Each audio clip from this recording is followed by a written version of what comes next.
A question came up in conversation this week about, hey, if God's in control of everything, why do we pray? After all, he's already in control of everything. Well, yes, we do believe that God is in control of everything.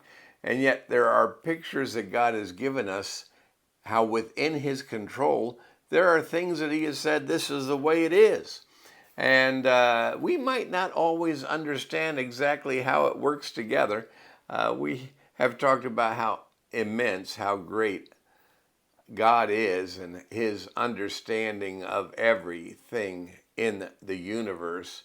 This, what we would conceive as, and actually is, limitless knowledge and understanding.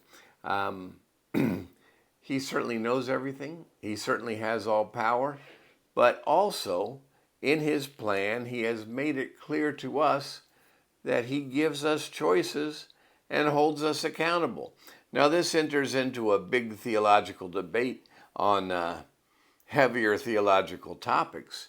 But if we just take the simple pictures and explanation God gives us in the Bible, we cannot escape the fact that, yes, God is sovereign. He rules the universe. And yes, he is in control. On the other hand, God gives us choices and holds us accountable for the choices we make. Now, how does that all work together?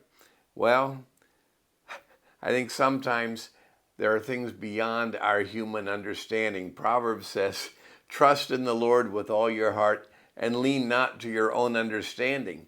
I feel that theologically, people want to have everything in a nice little package and then they understand it all. I understand how God thinks. I understand how and why he started the world the way he did and blah, blah, blah. You know what? There's things about God that we can't really understand, but there's things he has revealed that are very clear.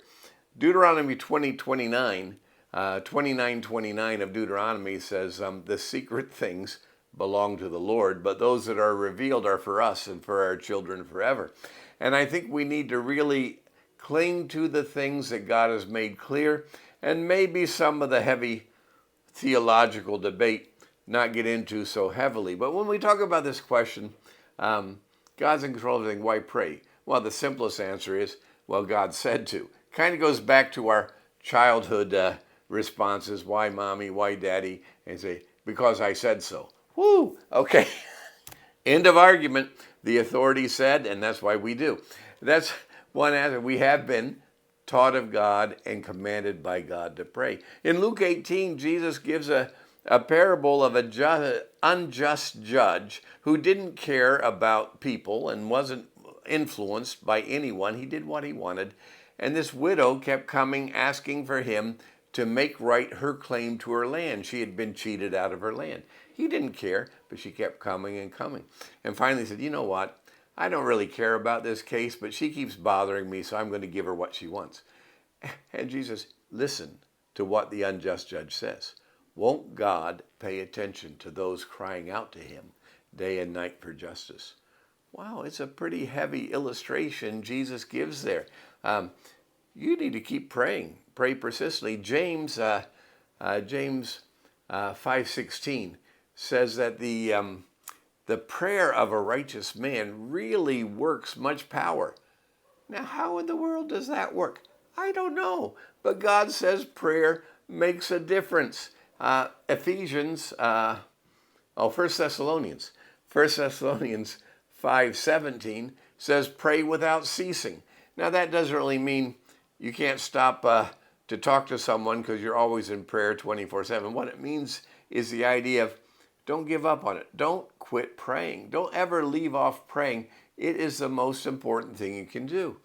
And you say, okay, well, what about the question, if God is in control of it, why should we pray? Because God says prayer makes a difference. I think it's a good reason to pray. That's my thought for today. Thanks for listening.